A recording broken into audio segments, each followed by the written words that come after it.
We've probably been over this ground, but I'm going to tell it again. Last week, I met with law enforcement officials from across southwest Montana about crime. It was a 45-minute meeting. The first 35 minutes of it was spent on fentanyl. They told me that in 2020, a third of a pound of fentanyl was seized in Montana. In 2021, 5 pounds. 2022, 36 pounds. They're on track to see even an equivalent bigger increase this year. You know about this, it's been brought up here today. Mexican drug cartels are trafficking fentanyl and other dangerous drugs across the southern border. I was told that you could buy a pill of fentanyl for a nickel on the border. They sell for 15 to 20 bucks up where I live. I was told we have cartels in Bozeman, Montana. And I can tell you that where Montana used to be classified as a place that you never heard about a police officer getting shot, now it happens with way, way too much regularity. This crap's coming across the border. As you've already pointed out, it's coming across our ports of entry. What needs to be done here? Number one, and I want you to be blatantly honest because this is really, really bad. I was in a Defense Committee hearing yesterday, and they were talking about people that serve in our military being caught up on this crap, fentanyl. So the question for you, Secretary Mayorkas, is what can you do? What are you doing? And does this budget support getting this crap out of a place like Montana, which is a long ways away from the southern border? And there may be some trickling through the northern border, but I think you and I can both agree the problem is the southern border. Senator, the scourge of fentanyl, more than 90% of it is indeed coming through the ports of entry on the southern border. And if I can take a step back, I served, as you know, as a federal prosecutor for 12 years. I prosecuted cocaine trafficking, methamphetamine trafficking, marijuana trafficking, black tar heroin. They don't compare to the scourge of fentanyl. It is very cheap to manufacture. It is very easy to conceal because it's in pill form, and its addictiveness and toxicity outpace the other narcotics, the controlled substances that I mentioned. This fiscal year 24 budget does address the Department of Homeland Security's financial needs, our resource needs to continue the fight against fentanyl. I want you to know that we are not alone in this fight. The President has directed an all of administration effort, and this is not only a domestic fight, but it's an international fight as well.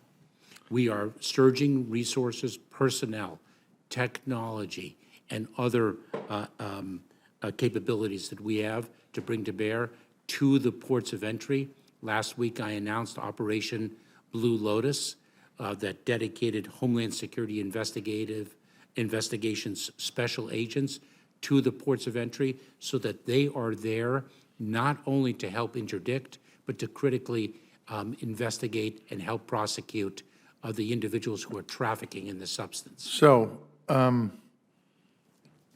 the idea has been broached to me, and I haven't found why it wouldn't work, that we declare the cartels that are bringing these drugs into the United States as terrorist organizations. What is your view on that? Yep. So one thing I failed to mention in response to your prior question, forgive me, Senator, that we have to attack the supply and we also have to address the demand side. Correct. Yeah. The demand side of things is more on the education thing. You're more on the supply side of things. Correct. That's why I'm asking you these questions. Correct. Absolutely. But I just didn't want to fail to mention that. So we are attacking the cartels with every force that we have available to us. Wouldn't designating them as a terrorist organization give you more tools in your toolbox So the question of to get rid of these miserable SOBs? So the question of whether they should be designated a terrorist organization. It's outside the province of the Department of Homeland Security. That is in the jurisdiction of the Department of State. I've got you. Yeah. I've got you. So- But, you know, I'm sitting here with Murphy and Britt and all these good people. We might be able to do something if you were to say something like, it could be helpful. I think it's a very difficult question to answer because of the following reason. Where is the line between criminality, however heinous, and terrorism? And that is a very complicated question, and one that I would be very pleased to really discuss with you thoroughly. Yeah, I mean, I guess it's all in the definition, but the truth is that what these folks are doing to the people of this country, it'd be hard for me not to classify it as a terrorist act, because we're killing folks right and left. We're killing folks that are young. We're killing folks that are middle-aged. I mean, it's just insanity. And we've got to figure out how we're going to fix it, and we're depending on you to do that. And we're depending on this budget to do that. And so we'll keep that in mind. I want to talk about border crossings and the amount of time I've got left here, and then one other short issue. But you know very well I live within about 70 miles of the northern border. You also know very well that Canada is our #1 trading partner. You know very well that those ports of entry are critically important when it comes to doing trade. We had a port in Raymond, Montana, in the northeast corner of our state. It was a 24-hour port. It ain't a 24-hour port anymore, and it should be. It should be taken back to pre-pandemic hours. And I could say that about the 16 or 18-hour ports in between Coots and Raymond, that they need to be at capacity from before. Now, I know you've got a manpower issue, and I'm going to talk about that in a second. You've got a manpower issue, but when can we expect these ports to be reopened to pre-pandemic hours?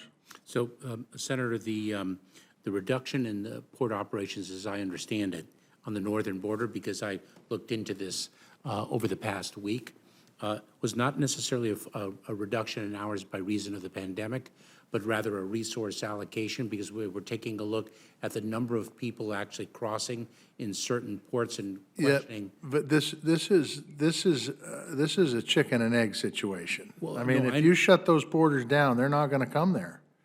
If the hours are reduced, they're not going to come. And I can tell you why this is important. It's important because I hear it everywhere along the northern tier of Montana. Everybody's talking about when we could get these ports open. And I will tell you that I know, sitting 12 miles west of Big Sandy, that if I go to the Port of Raymond, it's not going to be open. And it used to be 24 hours a day. So I'm going to go somewhere else. And if I know that, everybody knows that.